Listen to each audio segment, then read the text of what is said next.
ಇದನ್ನು ಪೂರ್ಣ ಫಲ ಅಂತ ಕರೀತಾರೆ. ಈ ಪೂರ್ಣ ಫಲದ ಸಮರ್ಪಣೆ ಮಾಡೋದ್ರ ಮೂಲಕ ಭಕ್ತಾದಿಗಳು ಅವರ ಕೋರಿಕೆಗಳನ್ನು ಇಲ್ಲಿ ಈಡೇರಿಸ್ಕೊಳ್ತಾರೆ.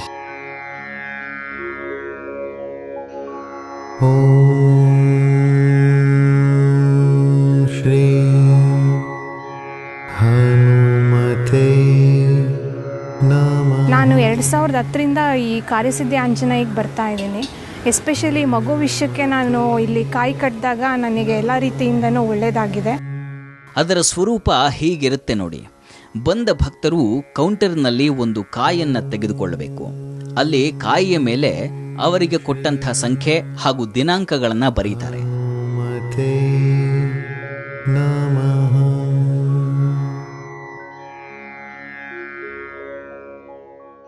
ಆ ಕಾಯನ್ನ ವಾಪಸ್ ಪಡೆದು ಹನುಮಂತ ದೇವರ ಮುಂದೆ ಸಂಕಲ್ಪಕ್ಕಾಗಿ ಕೂರಬೇಕು. ಅಲ್ಲಿ ಅರ್ಚಕರು ಸಂಕಲ್ಪವನ್ನು ಮಾಡಿಸ್ತಾರೆ. ಕಟ್ಟವರು, ಬಿಚ್ಚಿರೋರು, ಅರ್ಚನೆ ಚೀಟಿ ಇರೋರು, ಅಭಿಷೇಕ ಕೊಟ್ಟಿರೋರು ಎಲ್ಲರೂ ಹೇಳಿ.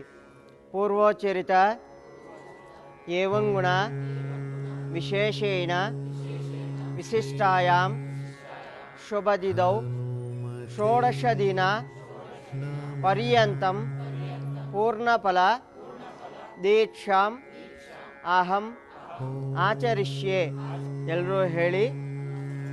ತ್ವಮಸ್ಮಿನ್ ಕಾರ್ಯನಿರ್ಯೋಗೆ ಪ್ರಮಾಣಂ ಹರಿಸತ್ತಮ ಹನುಮನ್ ಯತ್ನಮಾಸ್ತಾಯ ದುಃಖಕ್ಷಯಕರೋ ಭವ. ಹೀಗೆ ಸಂಕಲ್ಪ ನೆರವೇರಿದ ಮೇಲೆ ಪ್ರದಕ್ಷಿಣೆಗೆ ಸಿದ್ಧವಾಗಬೇಕು. ತ್ವಮಸ್ಮಿನ್ ಕಾರ್ಯನಿರ್ಯೋಗೆ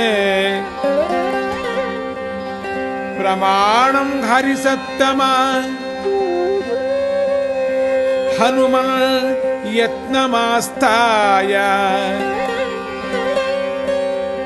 ದುಃಖಕ್ಷಯಕರೋ ಭವ. ಪ್ರದಕ್ಷಿಣೆ ಪೂರೈಸಿದ ನಂತರ ಆ ಕಾಯನ್ನ ನಿಗದಿತ ಸ್ಥಳದಲ್ಲಿ ಕಟ್ಟಬೇಕು.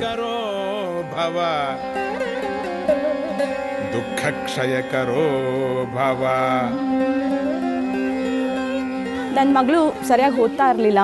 ಸೊ ನಮ್ಮ ಹಸ್ಬೆಂಡ್ಗೂ ಕೆಲಸದಲ್ಲೆಲ್ಲ ತುಂಬಾ ಪ್ರಾಬ್ಲಮ್ ಇತ್ತು.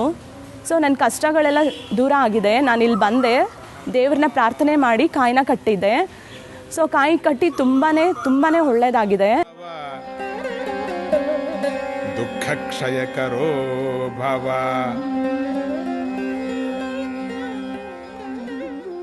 ಒಟ್ಟು 16 ದಿನದಲ್ಲಿ 4 ದಿನಗಳ ಕಾಲ ಬಂದು 41 ಪ್ರದಕ್ಷಿಣೆಯಂತೆ 120 ಪ್ರದಕ್ಷಿಣೆಯನ್ನು ಮಾಡಿ 16ನೇ ದಿವಸ ಮರಳಿ ಈ ದೇವಸ್ಥಾನಕ್ಕೆ ಬಂದು ಕಟ್ಟಿದ ಕಾಯನ್ನು ಸ್ವೀಕರಿಸಿ ಸಿಹಿ ಮಾಡಿ ತಿನ್ನಬೇಕು ಅಂತ ಹೇಳ್ತಾರೆ.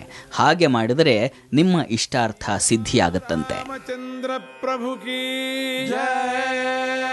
ಸೀತಾರಾಮಚಂದ್ರ ಪರಬ್ರಹ್ಮಣೇ ನಮಃ.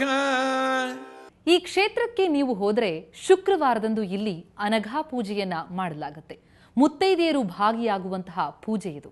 ಪಾಪ ನಾಶ ಮಾಡುವಂತಹ ವ್ರತ ಅದು. ನೀವು ಕೂಡ ಈ ದೇಗುಲಕ್ಕೆ ಒಮ್ಮೆ ಭೇಟಿ ಕೊಡಬಹುದು. ಮತ್ತೆ ಮುಂದಿನ ವಾರ ಇನ್ನೊಂದು ಗುಡಿಯ ದರ್ಶನದೊಂದಿಗೆ ನಿಮ್ಮ ಭೇಟಿ. ನೇರ, ದಿಟ್ಟ, ನಿರಂತರ ಸುದ್ದಿಗಾಗಿ ನೋಡ್ತಾ ಇರಿ ಸುವರ್ಣ ನ್ಯೂಸ್.